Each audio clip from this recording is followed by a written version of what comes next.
بسم الله الرحمن الرحيم. اليوم مع درس جديد من دروس الكيمياء السنة الثانية بكالوريا، اللي هو التحولات الكيميائية التي تحدث في الملحيين. أولا كبير غادي نبداو التفاعلات الحمضية القاعدية، الدرس اللي سبق لكم تعرفتوا عليها في السنة الماضية في الأولى باك، ونبداو بالتعريف ديال مجموعة المفاهيم المتعلقة بهذه التحولات هذه. إذا أولا تعريف. إذا أول مفهوم غادي نشوفو ما معنى الحمض. الحمض في السنة الماضية تعرفتوا على هذا الدرس، الآن مجرد تذكير فقط. إذا غنديرو تذكير. بالنسبة للحمض هو النوع اللي كيكون عنده قابلية أنه يفقد H+ خلال التفاعلات الكيميائية. إذا كل نوع عنده قابلية أنه يفقد H+ خلال التفاعل الكيميائي يسمى حمض، وغتعيد دائما حسب برونشتاين. إذا الحمض حسب برونشتاين هو كل نوع كيميائي قادر على فقدان بروتون H+ أو أكثر، واحد ولا أكثر، خلال تفاعل كيميائي. إذا النوع اللي كيشارك في التفاعلات الكيميائية وكيفقد H+ كنسميوه حمض. مثال: أي الأمونيوم NH4+، هذا إذا تفاعل مع الماء H2O كيعطينا هذا حمض. إذا غيفقد H+، إذا غنكتلو واحد H غيولي NH3، و بليس غتنقص نقصلو شحنة موجبة، يعني يبقى عندو بدون شحنة محايد. زائد إذا داك H+ اللي فقدها هذا اكتسبها هذا غتولي عندو H، كانوا عندو جوج ديال H وتزاد وحدة هي 3، وما كانتش عندو شحنة وغتزاد وحدة موجبة غتولي H+، إذا H3 و بليس. إذا هذا اللي كيهمني الآن. إذا NH4+ هذا تحول لهذا. إذا باش يتحول لهذا راه فقد فقدان H+. إذا NH4+ هنا حمض. هذا حمض. علاش؟ لأنه فشل في التفاعل الكيميائي فقد H+. نشوفو النوع الثاني اللي هو القاعدة. إذا القاعدة حسب برونشتاين هي المقابل للحمض. إذا كان الحمض عنده قابلية أنه يفقد H+، القاعدة هي كل نوع كيميائي قادر على اكتساب بروتون H+ أو أكثر خلال التفاعل الكيميائي. إذا النوع اللي كيشارك في التفاعل وكيف يكتسب بروتونات H+ كيتسمى قاعدة. إذا القاعدة حسب برونشتاين هو ولا هي كل نوع كيميائي قادر على اكتساب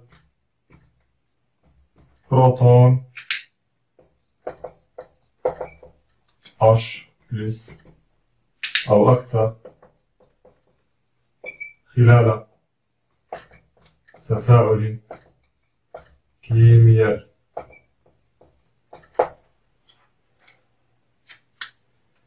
إذا نرجعو للمثال اللي شفناه فوق هنا. إذا كنا هذا فقد H+، شكون اكتسب داك H+؟ اكتسبها الماء. إذا هاد H2O تحولات ل H3O+ هنا. إذا المرور من H2O ل H3O+ كيعني هادي خص باش تدوز من هنا لهنا خصها تكتسب H+. إذا هنا تسمى اكتساب H+. إذا في هاد التفاعل هذا الماء لعب الدور ديال قاعدة. إذا هذا كان حمض، إذا H4+ فقد، إذا فهو حمض. H2O اكتسبت H+، إذا حسبها التعريف هذا فهي قاعدة. نشوفو مثال آخر هنايا. مثلا الأمونياك، هذه قاعدة NH3، هذه قاعدة. إذا تفاعلت مع الماء H2O كتحول. إذا هذه قاعدة شنو غدير؟ غتكتسب H+. إذا غتكتسب H+ غتحول عند H. إذا كانوا عندها 3 ديال H غيوليو 4، لأنها تربح وحدة وما كانتش عندها الشحنة وكتسبات H+. إذا H غتزاد هنا مع الهيدروجينات والشحنة غتزاد هنا تولي NH4+. زائد شكون اللي عطا داك H+ اللي اكتسباتو؟ هذه عطاها لها هذا. إذا هذا نحيدولو H، إذا غيولي HO وما عندوش الشحنة. إذا حيدنا له وحدة موجبة تبقى ظهر وحدة سالبة، إذا HO-. إذا في هاد التفاعل هذا هنا هذه كتسمى NH3 باش تولي عند NH4+. في هاد الطريقة هادي شنو تم؟ اكتساب اش بلس. اذا هنا كنقول بانها ان اش 3 قاعده. اذا نرجعو لعندنا اش دوزو. اش دوزو هو اللي عطى اش بلس من عند هذا، اذا هو اللي فقد اش بلس في هذا التفاعل هذا، اذا فهو تصرف هنا كحمض. اذا هنا تم فقدان او تحليل اش بلس. اذا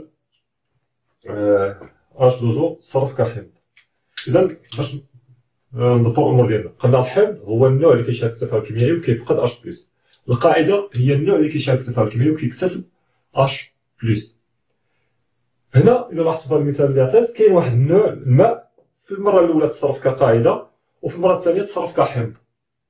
اذا كاين بعض الانواع اللي على حساب الوسط اللي كتوضع تقدر تلعب دور الحمض، تقدر تلعب دور القاعده. هاد الانواع كنسميوها امفوليت. اذا كاين الاحماض اللي كتبقى دائما احماض كتصرف كاحماض، وكاين انواع اللي كتبقى دائما كتصرف كقاعده، وكاين انواع اللي عندها القابليه انها تلعب دور الحمض مره ودور القاعده مره. هاد الانواع هذه كتسمى الامفوليت، وكمثال الماء. اذا ملحوظه شيلها هنا، ملحوظه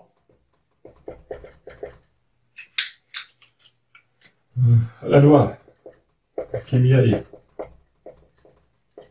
التي تتصرف تارة كحمض وتارة أخرى كقاعدة تسمى أمفوليت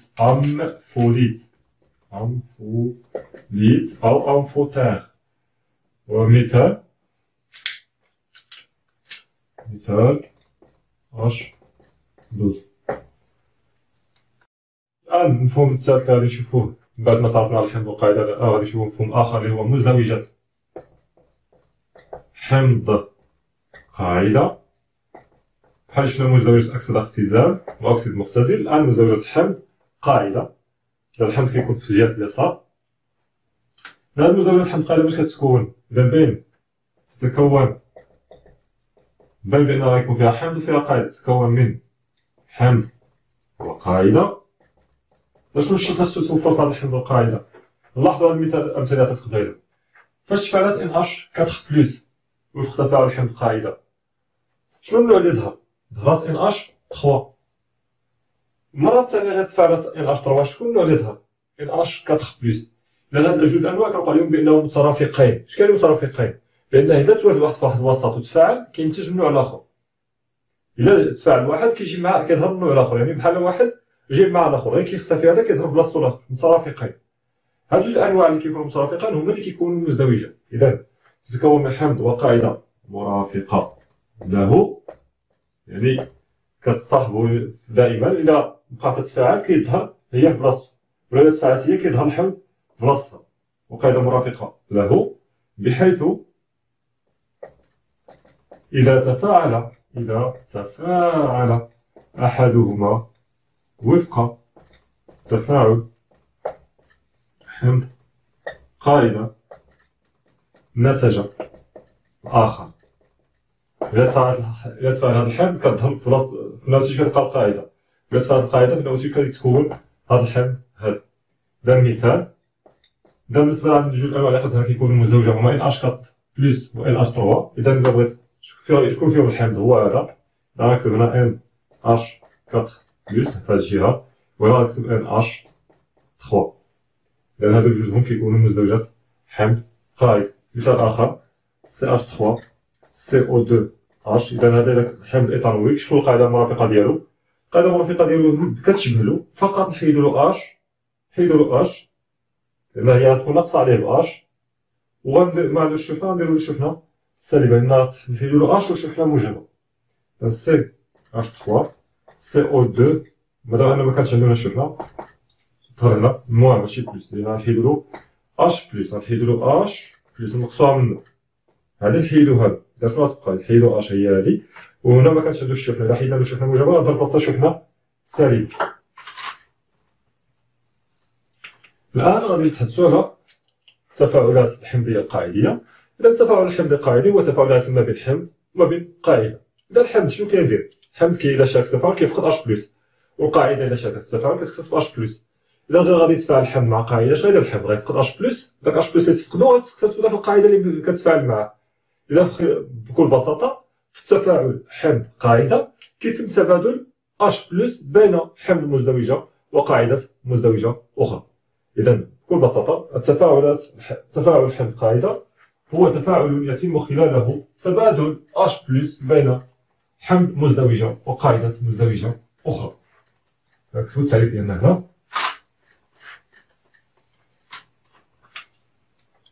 قالنا المفهوم الاخر اللي هو تفاعل حمض قاعدة. تفاعل حمض قاعدة هو تفاعل يتم خلاله قلنا تبادل بروتون H بلس بين حمض مزدوجة وقاعدة مزدوجة أخرى. يعني باش نكتبو المعادلة ديال تفاعل حمض قاعدة كنحتاجو جوج ديال المزدوجات.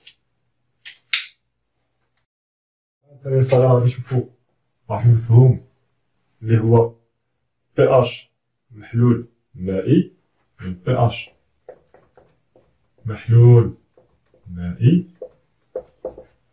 دابا غادي نشوفو هاد المقدار هذا اش كيعني وباش شنو العلاقة ديالو بالتفاعلات الحمضية القاعدية.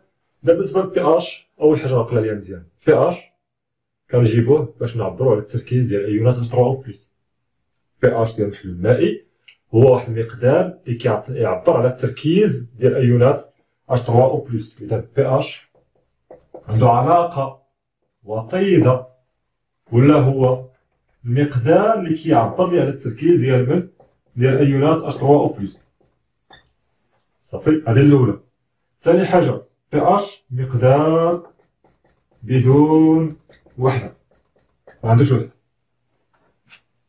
قلنا البي اش هو واحد المقدار يعبر عن تركيز أيونات الأكسونيوم H3O+ في المحاليل المائية. كتبوها عندنا هنا. هذا التعريف ديال بي اش محلول مائي هو مقدار يعبر عن تركيز أيونات الأكسونيوم. شنو هي أيونات الأكسونيوم؟ هي H3O+ في محلول مائي. صافي. وهو مقدار بدون وحدة. هذه المعلومات الثانية عليها. هو مقدار بدون وحدة. الآن غنعطيو العلاقة ديالو بالنسبة للمحاليل المخففة اللي يعني التركيز ديالها صغير، ويعبر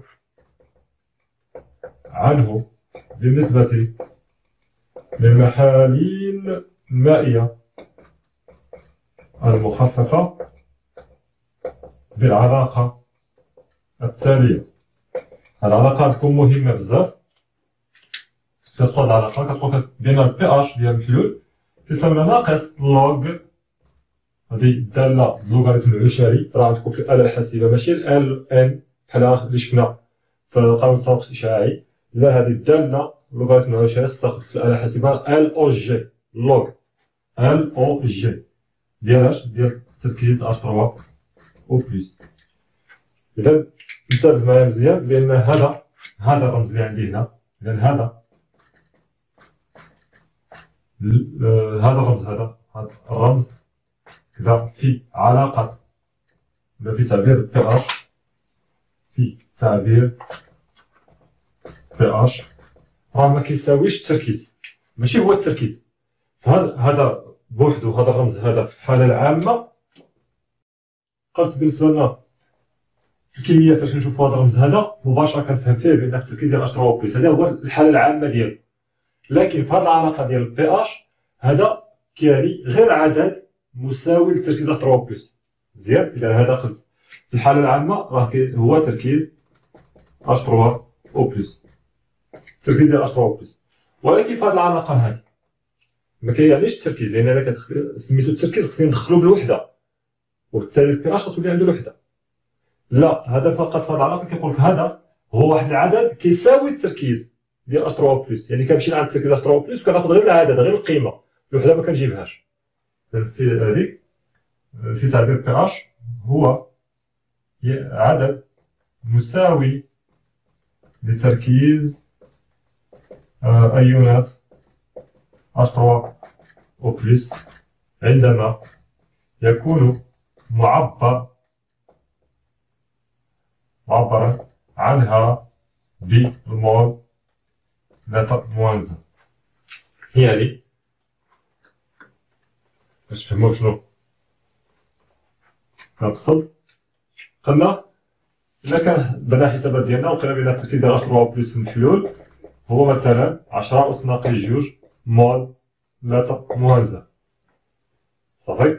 إذا من بعد السؤال الثاني الأول مثلا حساب تركيز اش 3 بلس، من بعد قالت لك استنتج قيمة بي اش المحلول. دابا تجي تحسب انت القيمة ديال بي اش كتقول لي بي اش تساوي ناقص اللوغ ديال التركيز اش 3 بلس. صافي. فاش كتجي تطبيق العادة دي كدير ناقص اللوغ وكتمشي تشوف التركيز اش 3 بلس هو هذا، من ها القيمة ديال التركيز حسبتوها مثلا في السؤال السابق. كتشوف أولا التركيز خصو يكون بالمول على اللتر، إلا كان ماشي بالمول على اللتر كتحول تتلقاه بالمول على اللتر، ومن بعد كتاخد غير القيمة، إذا غتاخد 10 أس ناقص 2 ديال اللوغ ديال 10 أس ناقص 2 راه تجينا هي بي اش كتساوي 2. لاحظتوها إذا كناخد غير العدد، لأن هذا رمز في العلاقة هو عدد كيساوي التركيز ديال اينوس اش 3 بلس فاش كيكون معبر عليها بالمول لتر موان زان. إذا كناخد غير العدد ما كناخدش الوحدة.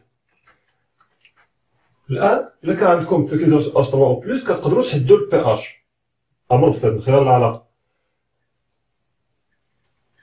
اللي مهم أكثر من هذا البي اش هو أن إلا كان عندك القيمة ديال البي اش كتقدر تلقى التركيز ديال اش 3 بلس. إذا هنايا يمكن تحديد تركيز ايونات اش 3 بلس، التركيز هذا من خلال قيمة بي اش المحلول، وذلك باستعمال العلاقة. إذا التركيز ديال ايونات اش 3 بلس كيساوي لنا 10 أس ناقص بي اش، وهنا التركيز كنردو له الوحدة كيولي بالمول لتر موان زان. إذا الآن كنحسب التركيز. لاحظتوا إلا كان عندك البي اش تقدر تلقى التركيز ديال ايونات اش 3 بلس، وإلا كان عندك التركيز ديال ايونات الأكسونيوم اش 3 بلس تقدر تحدد القيمة ديال البي اش المحلول. وهذا هي الأهمية ديال قيمة البي اش، لأن قلنا هو في الأصل هو مقدار يعبر عن تركيز ديال اش؟ يعبر عن تركيز ايونات الأكسونيوم اش 3 بلس. إلا كان عندك القيمة ديال البي اش عقليها مزيان كيخدم معاك التمرين درجة التفاعل الفحم الفلاني وكيقول لك نقيس قيمة بي اش المحلول درجة الحرارة الفلانية فنجد بي اش كتساوي 3.5. مجرد ما قال لك بي اش كيساوي 3.5 راه عطاك التركيز ديال ايونات الاكسونيوم اش 3 بلس. عقليها مزيان غتسمعي القيمة ديال بي اش فكر في ايونات اش 3 بلس، لأن البي اش كيعطيني معلومات فقط على ايونات الاكسونيوم اش 3 بلس. عندما نهضروا على البي اش غنذكروا طرق قياس البي اش. إذا طرق قياس بي اش. إذا بالنسبة لطرق قياس البي اش عرفتو عليها من ثالثة إعدادي. شفتو بأن يمكن لكم تقيسو قيمة البي اش بورق البي اش. إذا حسنا جدا بورق البي اش يمكن لي نعرف القيمة ديال البي اش، وقلنا هو كيعطينا قيمة تقريبية. أيضا في السنة ديال الجدع المشترك وفي السنة الماضية في الأولى باك تعرفتو على الكواشف الملونة واللي قلنا هي واحد الألوان وهي مواد كيميائية. إلا درناها في الحمض كتاخد لون، إلا درناها في القاعدة كتاخد لون آخر، ولا درناها في وسط محايد كتاخد لون وسيط ما بين اللون اللي خداتو في الحمض واللون اللي خداتو في القاعدة، كتسمى الكواشف الملونة. وحتى هي كتعطيني قيمة تقريبية للقيمة ديال البي اش. وإلا بغيت القيمة ديال البي اش تكون مضبوطة خصني نستعمل جهاز سهل جدا بي اش متر. هذا جهاز البي اش متر. هنا لقياس بي اش محلول ما نستعمل ورق بي اش أو الكواشف الملونة وقلت شنو هي الحوايج الملونة؟ هي أنواع كيميائية إلا درناها في وسط حمضي كتاخد لون، إلا درناها في وسط قاعدي كتاخد لون، إلا درناها في وسط محايد كتاخد لون وسيط. ويمكن ما نستعملو أيضا جهاز pH متر، هادو جوج اللي كيعطيونا قيم تقريبية، وهذا كيعطيني قيمة دقيقة. الآن الاستعمال ديال جهاز البياش متر عندو بعض الضوابط تنقدرو نحتاجوها من بعد. باش تستعملو جهاز البياش متر كاين واحد البروتوكول كنتبعوه، ماشي مشكل نشيرلو هنايا. إلا بغيتي تقيس البي اش بوسط جهاز البياش متر، إذا خصك تتبع واحد الخطوات باش تكون القيمة اللي غتلقاها قيمة صحيحة. إذا جهاز البياش متر هو واحد الجهاز يقدر يكون بحال تقريبا بحال الآلة الحاسبة ديالكم، بحال الآلة الحاسبة، خرج منو واحد السلك اللي ماشي واحد الميجاس اللي كنقوم بالإدخال ديالو في المحلول، هذا كيتسمى ميجاس. هذه الشاشة فين كنقراو القيمة ديال بي اش، بي اش متر. إذا الضوابط فاش نبغيو نستعملو جهاز بي اش متر، أنا مشيت للمختبر جبت جهاز بي اش متر وبغيت نقيس القيمة ديال بي اش لواحد المحلول، محلول عندي في هذا الكأس. إذا شنو المراحل اللي غندير؟ إذا أول حاجة فاش كنجيب أنا الجهاز راه ما عرفتش شكون اللي اشتغل به في المختبر. أول حاجة خصني ننظف الميجس ديال الجهاز. إذا أول حاجة نغسل الميجس بالماء المقطر، ثم نشفه بورق نشف بحال كلينكس، نغسلوه مزيان بالماء المقطر ومن بعد نشفوه بكلينكس. ثاني حاجة ما كنمشيش ونقيس، لأن البياش كيتعلق بدرجة الحرارة، لكن خصني نعير الجهاز، كتسمى تعيير الجهاز، وأنا نشرح لكم. ثانيا تعيير الجهاز بواسطة محلول عيار مناسب. شنو كنقصد بهذه العملية؟ حنا في المختبر عندنا واحد المحاليل كتسمى محاليل العيار اللي البي اش ديالها معروف. عندنا محلول مثلا البي اش ديالو كيساوي 4، عندنا محلول البي اش ديالو كيساوي 10، وعندنا محلول البي اش ديالو كيساوي 7. هادو محاليل اللي جايين من المختبر القيمة ديالهم مضبوطة صافي. إذا حنا فاش كنبغيو نستعملو الجهاز خصني نشوف بعدا واش هاد الجهاز هذا كيعطي قيم مضبوطة ولا لا. اش كندير؟ كنجيب داك المحلول العيار اللي القيمة ديالو معروفة، البي اش ديالو مثلا كيساوي 4، وكنقيس البي اش ديالو بهذا الجهاز هذا، كندخل الميجاس في داك المحلول وكنشوف القيمة. إلا عطاني 4 تبارك الله الجهاز راه مضبوط، ما عطانيش 4 عطاني مثلا 4.3 ولا 3.8 ولا شي حاجة، عندنا واحد الزر اللي كنضبطو به القيمة هنا. كنقولو مثلا عطاني 4.3 كنقولو لا الشريف قاد راسك، كنقص منها حتى كنوصلوها 4، كنقولو دابا هاد البي اش هذا اللي قصتي راه 4 وكنضبطو. كنحيد الميجاس من المحلول العيار وكنغسل الميجاس بطبيعة الحال. بعد كل استعمال كيخصنا نغسلو الميجاس ونشفوه باش ميبقاوش فيه قطرات الماء وتأثر مع المحاليل اللي غنقومو في القياس ديالها. وكنمشي مثلا نعاودلو ندخلو في المحلول العيار ديال بي اش كيساوي 7، وكنشوف بان القيمة مضبوطة. من بعد ما كنتحقق بان الجهاز بدا كيعطي قيم مضبوطة يعني أصبح معيرا، كنمشي كنطفي الميجاس من جديد وكنجيبو كندخلوه في المحلول اللي غنقومو بالقياس ديالو. كنصاوبو الاستقرار مع التطبيق. السؤال الأول كيقول لك أتمم كتابة صيغ المزدوجات التالية. إذا عطاونا مرة كيعطوني الحمض وكيطلبوا لي القاعدة المرافقة، مرة كيعطوني القاعدة ويطلبوا لي الحمض المرافق. أنا اللي عندي الآن في راسي هو أن الفرق ما بين الحمض والقاعدة المرافقة ديالو هو اش بلس، يعني واحد في الحمض زايد على القاعدة ب اش بلس، زايد عليها بواحد الهيدروجين، زائد واحد الذرة الهيدروجين وزاد عليها بواحد الشحنة موجبة. إذا فاش يكون عندي الحمض ونبغي ندوز للقاعدة نحيد له اش بلس، فاش يكون عندي القاعدة ونبغي نعرف شكون الحمض المرافق ديالها نزيد لها اش بلس. إذا نبداو بهادي، عندي هنا القاعدة، إذا إلا بغيت نلقى الحمض ديالها نزيد لها اش بلس، إذا من هنا لهنا خصني نزيد لها اش بلس. إذا هادي إلا زدت لها اش غيوليو عندها جوج ديال اش، إذا غتولي اش دو ولا هكا اش سي او او اش نزيدو هنا، تقدر ديرو حتى على جوج ماشي مشكل. إذا هنا هاد الزائد مع هاد الناقص، هاد الشحنه الموجبه مع السالبات ما تبقاش، غتبقى صفر. وهاد الوجه غتولي هنا هي ACOH، هذا حمض ميتالويك. هنا شنو غندير؟ إذا باش ندوز من القاعده الحمض نزيد لها H+. إذا درت واحد H هنا غتولي 3، وإذا درت الشحنه الموجبه غتولي هنا زائد، إذا هي H3O+. هنا حتى هي غنزيد H+، إذا غتولي عندي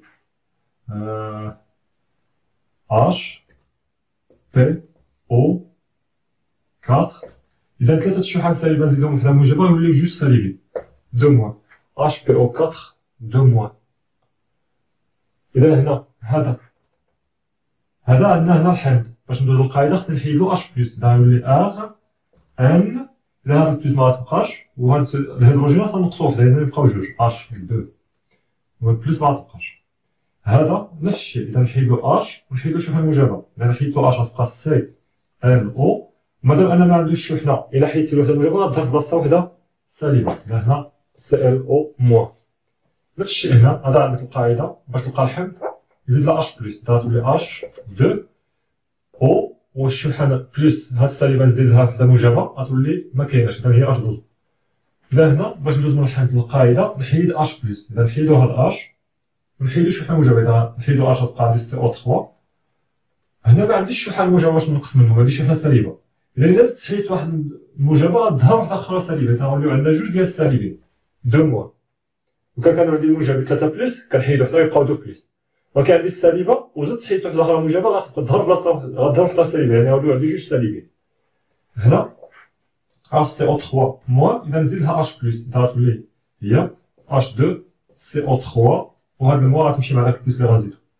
إذا NH4+، إذا حيدت لها H وبلوس غتبقى هنا 3، والشحنة مغتبقاش، إذا NH3. هنا هادي نزيدو لها H وبلوس، إذا دازت حدا هنا H+، الموجبة مع السالبة غتمشي، وهذا H غيجي هنا، إذا غتولي عندي COOH. إذا هكا من خلال القاعدة كنقدر ندوز للحمض، ومن خلال الحمض نقدر نعرف القاعدة المرافقة ديالو. فقط إلا كانت القاعدة كنزيد لها H+ ونلقى الحمض ديالها، وإلا كان الحمض كنحيد له H+ وكنعرف شكون هي القاعدة المرافقة ديالو. في التطبيق التالي عندي معادلات ديال تفاعلات حمض قاعدة، مطلوب منكم نتوما تلقاو لنا المزدوجات المشاركة في التفاعل. وقلنا بأن في التفاعل الحمض قاعدة كيشاركوا جوج مزدوجات، وحدة كيتفاعل منها الحمض وحدة كتفاعل منها القاعدة. إذا كي كندير في هذه الحالة هذه، إذا قلت إذا كان عندي النوع الأول المزدوجة هنا، المرافق ديالو راه في الجهة الأخرى، إذا واحد فيهم غيكون من هادو وغيكون مرافق لهذا. إذا كل نوع كيتفاعل المرافق ديالو كيكون في النواتج. إذا هذا شكون غيكون المرافق ديالو، هذا ولا هذا؟ كنشوف شكون اللي متشابه معاه. وبالضبط هنا مادام في تفاعلات حمض قاعدة، النوع اللي كاين هنا غيكون لهذا، والفرق بيناتهم غيكون غير واحد فيهم زائد على الآخر ب H+. كتلاحظوا بأن هذا وهذا بحال بحال. إذا كتقول باش تعرف شكون هو المزدوجات حمض قاعدة، شكون فيهم الحمض شكون القاعدة، كتشوف اللي زايدة فيه الهيدروجين، شكون اللي زايدة فيه H. إذا هذا عنده H زايدة، H، وهذا عنده H ناقصة وناقصة فيه حتى الشحنة موجبة. إذا هي هنا الشحنة سالبة وهنا مكايناش الشحن، يعني هذا ناقص على هذا بذرة هيدروجين وبشحنة موجبة. إذا كنقول المزدوجة الأولى غتكون فيها هذا، شكون فيهم الحمض هو هذا اللي زايدة فيه H، CH3 COOH. وهنا هذه القاعدة هي CH3 COO-. النوع الثاني المزدوجة الثانية هي هذه، هادو هما الأنواع ديالها. شكون فيهم غيكون الحمض هو اللي زاد فيه الهيدروجين هو هذا. إذا هذا HCN، القاعدة غتكون هنا CN-. إذا هادو هما المزدوجات المدخلين في هذا التفاعل الأول. غادي نشوفو التفاعل الثاني. إذا هذا شكون خوه هو هذا. شكون فيهم الحمض هو اللي زايد بالهيدروجين، هذا فيه جوج وهذا فيه واحد. إذا غنكتب هنايا H2PO4- HPO4 2-. هذه هي المزدوجة الأولى. المزدوجة الثانية عندي هنايا NH3، ها هو هو NH4+. إذا هذا اللي زايد بالهيدروجين هو اللي غيكون الحمض. إذا تكتب هنايا NH4+، هنا NH3. إذا العملية بسيطة باش تحدد. هنا مكاينش ما معقدش الأمر بحال الأكسدة الاختزالي شفنا. هنا الأمر بسيط مباشرة كتعرف شكون هو الحمض وشكون القايد. إذا هنا HClO، شكون النوع المرافق ديالو هو هذا ClO-. إذا هذا اللي فيه الهيدروجين زايد هو الحمض، إذا غيكون هو HClO هذا الحمض ولا المزدوجة ClO- هذه القاعدة. بالنسبة لعند هادو من هذا وهذا كنلاحظوا بأن هذا اللي فيه هيدروجين زايد، إذا هذا فيه 3 و 3 6، هذا فيه 5، هذا هو الحمض. غنجينا على CH3 NH3 بلس، وهذا CH3 NH2. المزدوجة الأخيرة إذا هنا هاد المزدوجة هادي إذا هذا كيتعاود جوج مرات، إذا في المزدوجة الأولى فوحدها غيكون حمض HCO3-، وفي المرة الثانية غيكون فيها قاعدة HCO3-. الآن خصنا نشوفو واش تكون المرافق ديالو. إذا كان هو حمض، إذا كان هذا HCO3- حمض، النوع اللي هنا خصو يكون قل منه ب H، إذا HCO3- اللي غيكون قل منه ب H هو هذا. إذا سي غتكون هنا CO3-، CO3-، هذه هي القاعدة المرافقة فاش كيكون هذا حمض. وفاش يكون هذا قاعدة الحمض غيكون زايد عليه ب H، إذا هو هذا، إذا هذا فيه H وحده، هذا هو فيه H جوج ديال H، إذا H2CO3. إذا هكا لاحظتوا بأن من خلال المزدوجات نقدر نكتب المعادلة، ولا من خلال المعادلة نقدر نعرف شكون هما المزدوجات حمض قاعدة. وكما قلت الأمر هنا في معادلة المزدوجات ديال الحمض قاعدة كيكون التعامل معهم أسهل من التفاعلات الأكثر اختزال. الآن وصلنا للفقرة الثانية الكبيرة، التحول الكيميائي الكلي والتحول الكيميائي المحدود. وغنبداو بمجموعة التعاريف اللي سبق لكم تعرفتوا عليها في السنة ديال الجدول المشترك وفي أولى باك. نبداو بالتحول الكلي، التحول الكيميائي الكلي. التحول الكلي، إذا شنو هو التحول الكلي؟ إذا قلنا التحول هو تفاعل ولا هو تحول يتم خلاله اختفاء أجسام تسمى المتفاعلات، وظهور أجسام تسمى النواتج. هذا هو التحولات الكيميائية. فاش كنكون التحول كلي؟ التحول كيكون كلي بكل بساطة إلا وصل للحالة النهائية ديالو، يعني كيتوقف فاش كيتسالى على الأقل أحد المتفاعلات. إذا التحول الكلي هو تحول يصل إلى حالته النهائية باختفاء كلي لأحد المتفاعلات. إذا القراءة الثانية، إذا التحول الكلي هو تحول يصل إلى حالته النهائية باختفاء كلي لأحد المتفاعلات على الأقل، والذي يسمى، إذا هذا المتفاعل اللي كيختفي واللي بسببه كيتوقف التفاعل كيتسمى المتفاعل المحيد، والذي يسمى المتفاعل المحيد. صافي، هذا بالنسبة للتعريف الأول. الآن تقدم الأقصى إكس ماكس. شنو هو التقدم الأقصى؟ إذا شفنا في السنة الماضية ولا في الجدول المشترك بأن التقدم ديال التفاعل كينتقل من القيمة صفر لواحد القيمة إكس فينال اللي كيوصل لها في الحالة النهائية. إذا التحول إلا كان كلي، في الآخر كيختفي المتفاعل المحيد. إذا القيمة ديال إكس ماكس فاش كيتساوى المتفاعل المحيد، القيمة ديال التقدم عند اختفاء المتفاعل المحيد كتسمى القيمة القصوية إكس ماكس. إكس ماكس هي القيمة التي يأخذها التقدم عند اختفاء المتفاعل المحيد. إذا التقدم الأقصى إكس ماكس هو القيمة التي يأخذها تقدم تفاعل في الحالة النهائية لتحول كلي، أي هي القيمة التي توافق اختفاء المتفاعل المحيد. إذا القيمة اللي كياخذها التقدم إكس إذا اختفى المتفاعل المحيد كتسمى إكس ماكس. الآن نهضرو على التقدم النهائي إكس فينال إكس إف، التقدم النهائي إكس إف. دابا سميتو بأن التقدم النهائي، التقدم النهائي هو القيمة اللي غياخذها التقدم في الحالة النهائية سواء اختفى المتفاعل المحيد ولا ما اختفاش المتفاعل المحيد. هذيك إكس فينال هي القيمة اللي كيوصل لها التقدم إكس فوقتاش فاش كيتسالى التفاعل في الحالة النهائية. إلا كانت هذه الحالة النهائية جات مع ان المتفاعل الموحد اختفى تبارك الله، ما جاتش ما كيهمنيش. المهم انا اكس فينال الان كنعرف هي ان اكس فينال هي القيمه اللي كيوصل لها التقدم اكس وقتاش في الحاله النهائيه ديال التفاعل، سواء كان كلي او غير كلي. التقدم ديال اكس فينال هي القيمه التي ياخذها التقدم اكس عند نهايه التفاعل. كما بغا يكون هنا قبيله الشرط ياخذ التقدم التفاعل في الحاله النهائيه لتحول كلي، يعني حتى في المتفاعل الوحيد. هنا ماشي ضروري يكون تحول كلي، واخا يكون المهم غير كيوقف التفاعل، القيمه اللي كتوصلها اكس ديك الساعات هي اكس فينال. تقدم اكس عند نهايه التفاعل، اي عند الحاله النهائيه. الحاله النهائيه. الان نشوفوا التحول المحدود. قبيله كتبقى التحول الكلي هو التحول اللي كيتوقف بسبب اختفاء احد المتفاعلات الاقل.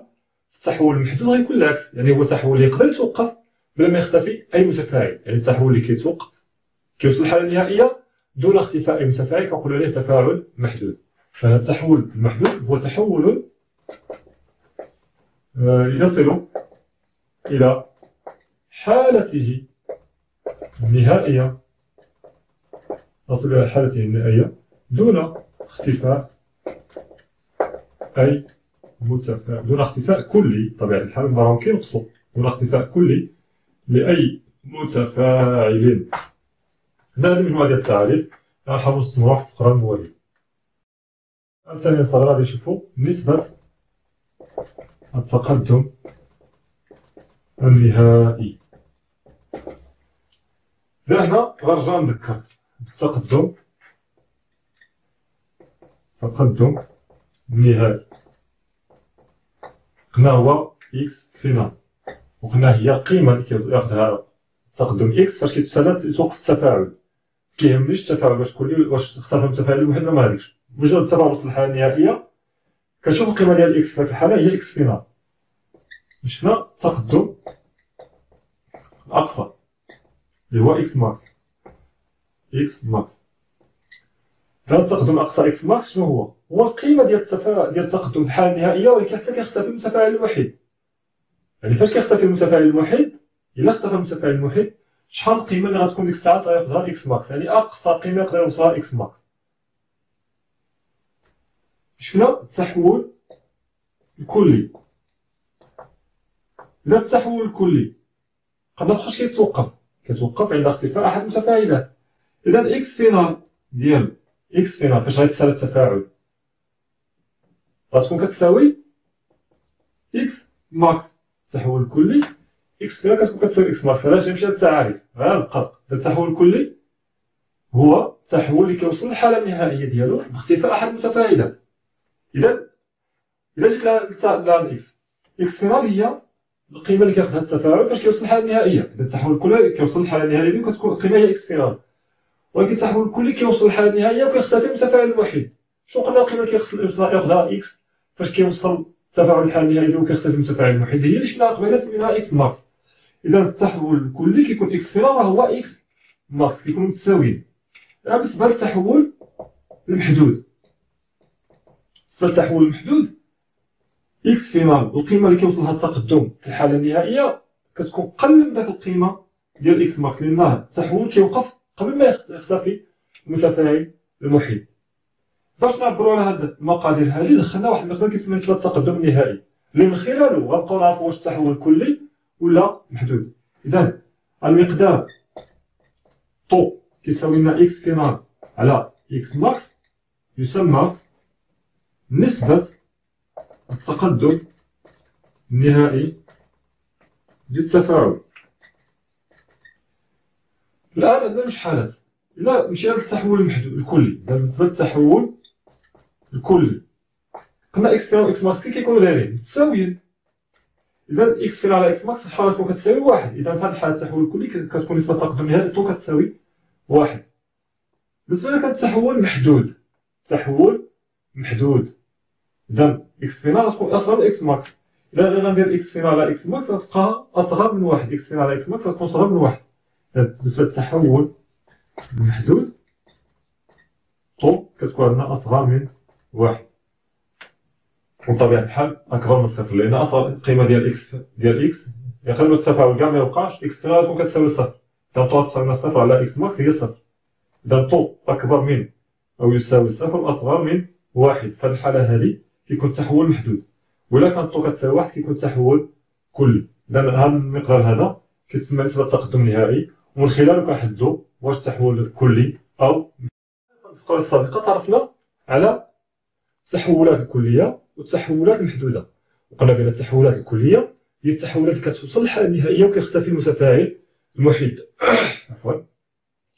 بالنسبة للتحولات المحدودة هي التحولات اللي كتوقف دون اختفاء كل لأي متفاعل. الآن في الفقرة هذه غنحاولوا نفسروا علاش التفاعلات كتكون محدودة وعلاش كتوصل للحالة النهائية وما كيختفيش أحد المتفاعلات. إذا ثالثا صغيرة نشوفوا حالة توازن. حالة التوازن لمجموعة كيميائية. بالنسبة لحالة التوازن لمجموعة كيميائية هنا غناخذ واحد التفاعل عام. إذا نعتبر بأن النوع أ زائد النوع ب كينتج لنا النوع سي زائد النوع د.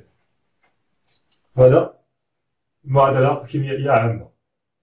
إذا في الحالة العامة كيكون أ مع ب كنديرو في الوسط التفاعلي النوع أ مع النوع ب. هادشي فوق ترجع ب كتساوي صفر في البداية. هاد جوج الأنواع غير كيتلاقاو، أ و ب كيتلاقاو في نفس الوسط كيتفاعلوا بيناتهم وكينتجو لنا سي و د. إذا سي و د كيبقاو يتكونوا، العملية كتستمر حتى كيختفي أحد المتفاعلات وبالتالي كيتوقف التفاعل. هذه بالنسبة للتحول كلي. في بعض الأحيان فاش كندير أ مع ب وكيبقى يتكون سي و د، هاد النوعين هادو بجوج سي و د اللي كينتجو لهاد التفاعل حتى هما قابلين للتفاعل بيناتهم، حتى هما غير كيتلاقاو في نفس الوسط كيتفاعلوا. فهمتوها مزيان؟ إذا شي مرات فاش النواتج ديال التفاعل الأول كتكون حتى هي بالنسبة قابلة للتفاعل فيما بينها، كتفاعل. إذا فاش كيبقاو هادو كيتفاعلوا مجرد ما كيظهروا هادو حتى هادو فاش كيتلاقى السي مع الدي كيوليو حتى هما كيتفاعلوا.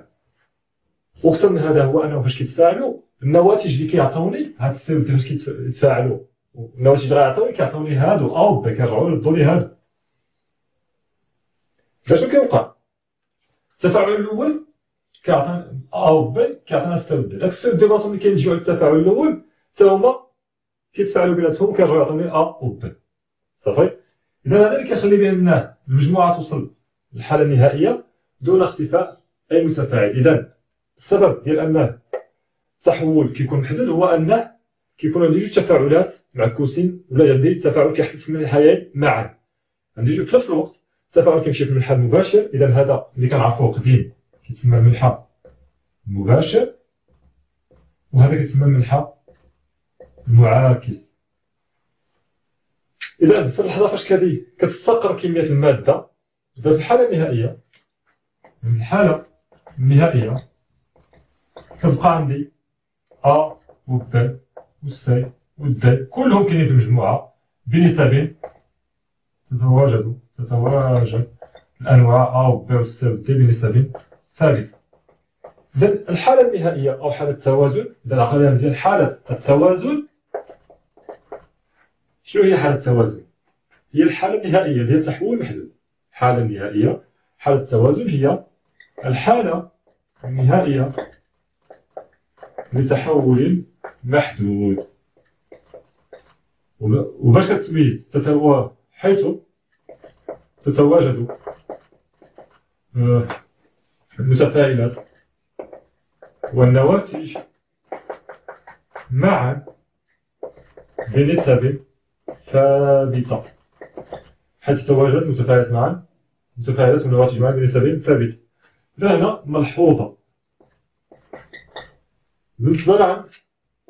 بالنسبة لتحول كلي، وهنا بالنسبة لتحول محدود. نرجع بالنسبة إلى كان عندي تحول كلي، واش غيكون عندي التفاعل المعاكس غيكون؟ ما غيكونش. ديك الساعة أ و ب كينتجو لي سي و د، والسي دي كيكونوا ما قادرينش يتفاعلوا بيناتهم. اذا كيبقى التفاعل كيستمر دائما في هذه المنحى ديال انتاج السي والدي حتى كيرتفع واحد المتفاعلات وكتوقف التفاعل. اذا هنا بالنسبه للتحول الكلي كيحدث في منحى واحد وهو المنحى المباشر. بالنسبه للتحول الكلي يحدث في منحى واحد. وباش نعبروا على انه كيحدث في منحى واحد، اذا في المعادله كنستعملوا سهم واحد. اذا كندير ا زائد بي نوع المتفاعلات وهذه كنستعمل سهم واحد. إذا بالنسبة للتحول المحدود، شنو قلنا في التحول المحدود؟ المتفاعلات اللي كنطلق منهم كيعطوني واحد النواتج، هاد النواتج حتى هي كتتفاعل فيما بينها. إذا فاش كتولي كتفاعل بينها كتولي كتسجل داك المتفاعلات اللي انطلقت منهم. إذا هنا كيوليو عندي جوج تفاعلات، واحد في المنحى المباشر وواحد في المنحى المعاكس. إذا هنا بالنسبة للتحول المحدود أول حاجة يحدث في المنحيين معا. يحدث في المنحيين معا. وثاني حاجة أننا في المعادلة خصنا نبينو بأنه يحدث في المنحيين، ولكن خلينا نستعملو جوج ديال الأسهم. إذا في المعادلة أ زائد ب س زائد د، إذا هنا كيخص تبين في المعادلة بأنه جوج الأسهم. إذا الآن إذا كان عندك تحول كلي ودرتي جوج الأسهم راك خالط، وإذا كان تحول محدود ودرتي سهم واحد راك غلط. إذا فاش كنشوف المعادلة فيها هذه كنفهم بأن التحول راه محدود، فاش كنشوف المعادلة فيها سهم واحد كنفهم بأن التحول. الآن بعد ما صافنا على حالة التوازن غادي نشوفو التفسير الميكروسكوبي لحالة التوازن إلى رابعة صغيرة. التفسير الميكروسكوبي لحالة التوازن. نرجعو على المثال اللي شفناه المرة اللي فاتت. قلنا الآن بالنسبة للتحول المحدود غادي نستعمل جوج ديال الأسهم.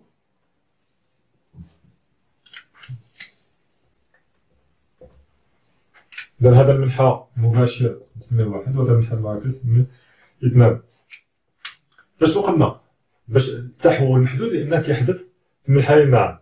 إذا عند ت كيساوي صفر، التراكيز ديال أ والتراكيز ديال بي مرتفعة، بينما التراكيز ديال سي والتراكيز ديال دي منعدمة.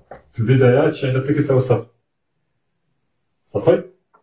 عند تي أكبر من الصفر، يعني من بعد ما كيبدا التفاعل التراكيز ديال أ و بي اش كيوقع لهم؟ كيزيدو ولا كينقصو؟ إذا مادام أن التفاعل هنا كيبدا، إذا التفاعلات غادي أ و بي غادي ينقصو. إذا التركيز ديال أ والتركيز ديال بي ينخفض لأنهم كينتجو لنا بهم السي و دي. هنا التراكيز ديال السي والتراكيز ديال النوع دي ترتفع. إذا الآن نرجعو عند الدرس الأول الثاني اللي هو سرعة التفاعل. شفنا في العوامل الحركية.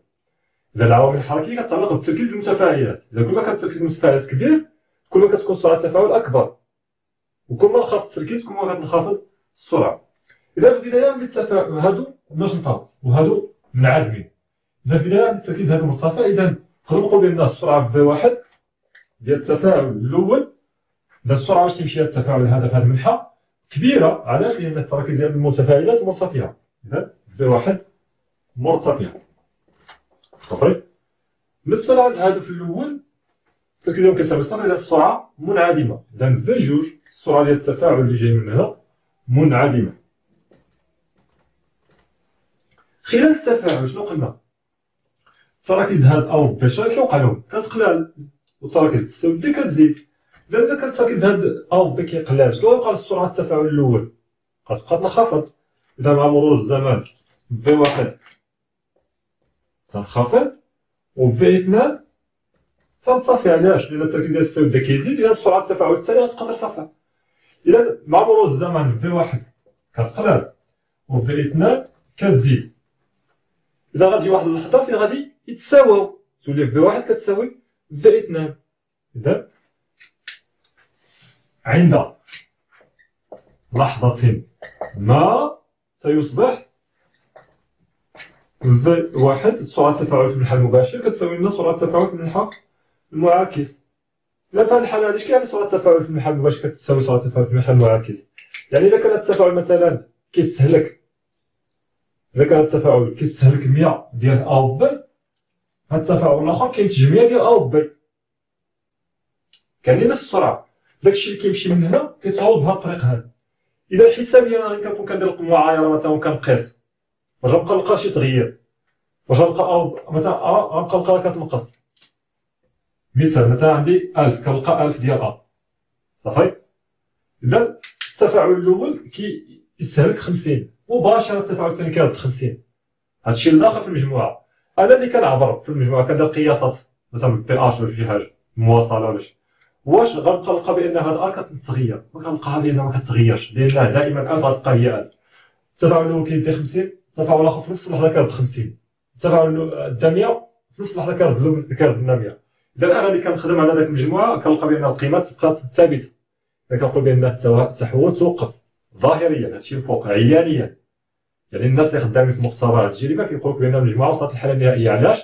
لأن قيم ديال كميات المادة اللي كيقيسوها كيلقاوها ما كتغيرش. هاد القيم ديال أ و ب و س و د كيلقاوها ما كتغيرش، استقرت. إذا عيانيا المجموعة في حالة توازن. لكن مجهريا لداخل واش نقدروا نقولوا بأن المجموعة توقفات؟ يعني جزيئات صافي، أ ما بقاتش كتفاعل مع ب و س ما بقاتش كتفاعل مع د، صافي توقفات وكل وحدة كل جزيئة شدت بلاصتها. لا، لداخل راه عندي حركية، عندي جوج تفاعلات كيوقعوا في نفس الوقت وبنفس السرعة. إذا لداخل كاينة حركية، ولكن أنا اللي كندرس المجموعة في الظاهر كيبان لي بأن ما كيوقع والو. علاش؟ لأن أنا كنعتمد على الأرقام، كنشوف بأن كمية المادة ديال المتفاعلات في النواتج استقرت. إذا هذا علاش كنسميو هذا التوازن هو توازن ديناميكي. إذا هو توازن بالنسبة لي أنا اللي كندير الدراسة واللي كتبان لي بأن كمية المادة المتفاعلات وديال النواتج استقرت، وديناميكي لأنه لداخل في العناصر الأنواع الكيميائية اللي كاينة في المجموعة مازال في حركة، ومازال جوج تفاعلات اللي كيوقعوا في نفس الوقت وبسرعات مختلفة. وهذا علاش كنقولوا التوازن الكيميائي هو توازن ديناميكي. إذا عندنا واحد التصريح ديال واحد كتساوي جوج. هنا عندنا جوج ديال الحوايج. عيانيا تظهر المجموعة لا تتطور، هذا بالنسبة للي كيدرس. مجهريا يحدث تفاعلان في منحيين متعاكسين وبنفس السرعة.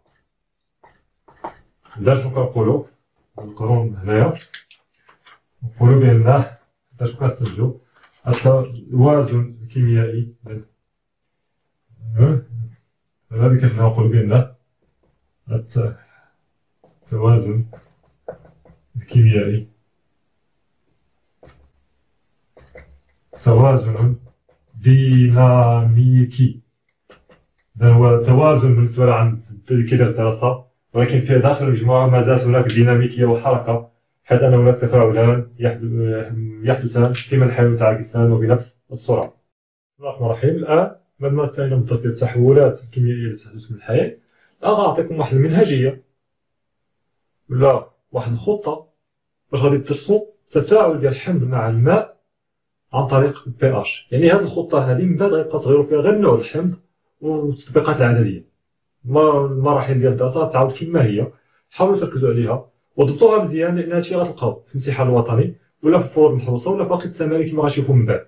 إذا في خلال الدراسة ديالنا ديال تفاعل الحمض مع الماء، أول سؤال من الأسئلة كيطرح لنا هو معادلة التفاعل ديال الحمض مع الماء. إذا أولا كتابة معادلة تفاعل الحمض مع الماء.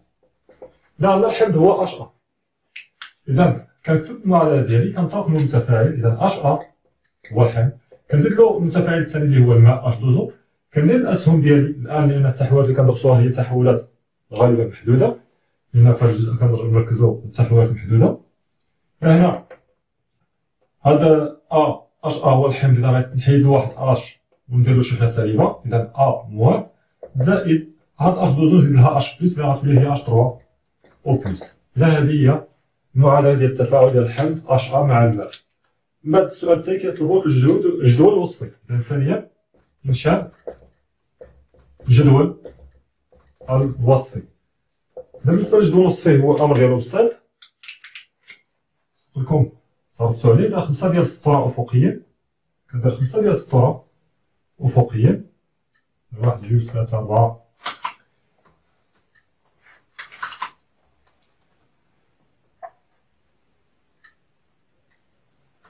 5. كنقسمو هنا، وكاين اللي كيقسم في هاد الجهه هادي ماشي مشكل، بحال بحال. إذا هنا نقسم هادو بجوج، إذا هنا عندي معادلة التفاعل عقل الشكل العام، هنا حالة التحول، هنا التقدم، هنا كميات المادة. إذا هنا الحالة البدئية، حالة تحول، هنا حالة نهائية. هنا الصفر إكس فينال، معنبقاوش نديرو إكس ماكس، إكس فينال.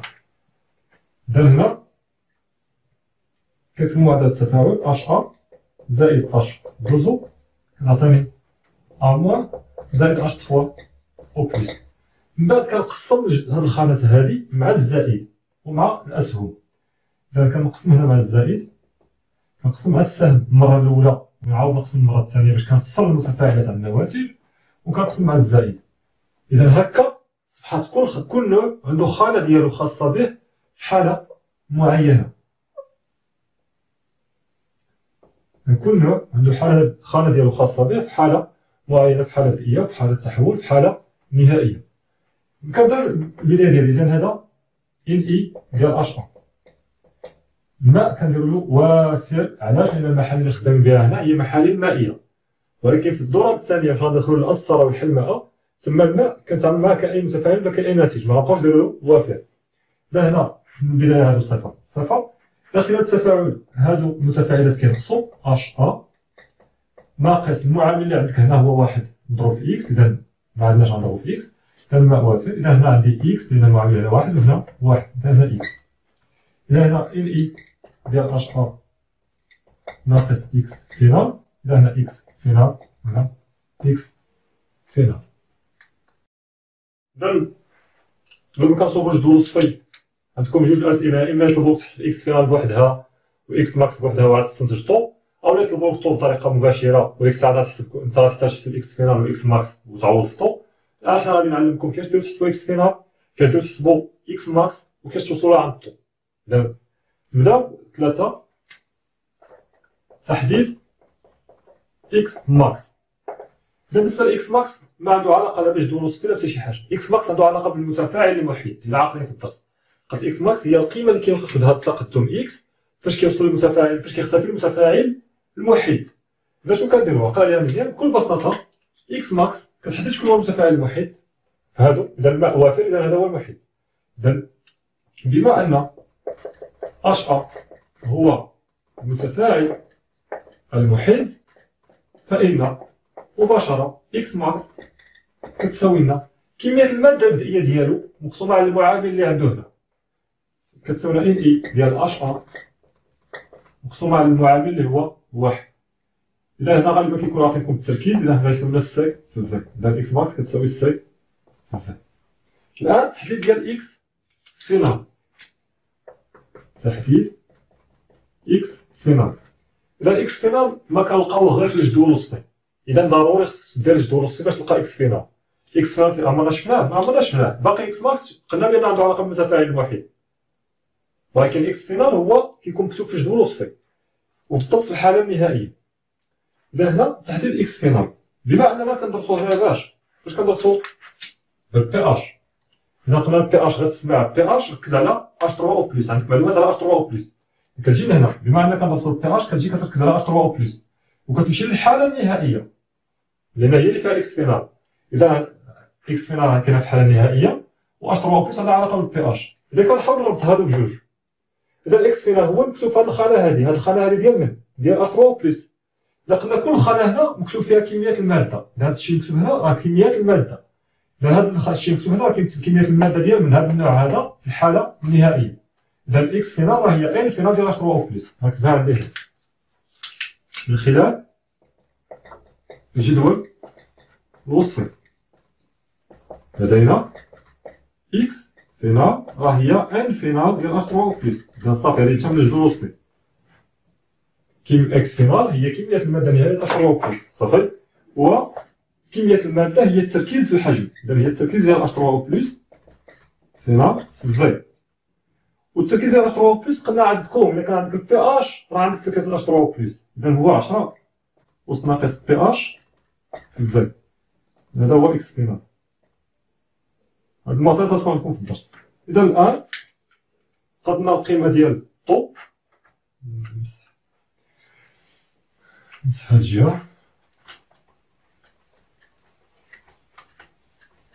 إذا نسبة التقدم النهائي الآن خامسا، نسبة التقدم النهائي طو. إذا كنعرفو بأن طو كتساوي إكس فينال على إكس ماكس. إذا كتساوي لنا إكس فينال توصلنا لها المرة اللي فاتت هي 10 أس ناقص بي أش في في، إذا هي 10 أس ناقص بي أش في في على إكس ماكس اللي توصلت لها هي سي في. غنلقاو طو كتساوي لنا 10 أس ناقص بي أش على سي. إلا كلشي غيكون عندكم في المعطيات غاديرو التطبيق العددي ديالكم. هنا عندكم جوج حالات، إلا كان طو كيساوي 1 كتقولوا بأن التحول كلي، وإلا كان طو أصغر من 1 كنقولوا بأن التحول محدود. إذا هادشي اللي شفنا الآن هو المنهجية اللي غتتكرر كل ما غنحاولوا ندرسوا القيمة ولا كندرسوا واحد الحمض اش ا بدلالة البي اش باستعمال البي اش. بالنسبة للموصلية غادي نشوفوها في الدرس الموالي إن شاء الله ديال حالة توازن مجموعة كيميائية، تما غنتعرفوا على واحد المقدار جديد اللي هو خارج التفاعل، وغادي نشوفوا كيفاش كنديروا ندرسوا حمض بقياس الموصلية أو المواصلة.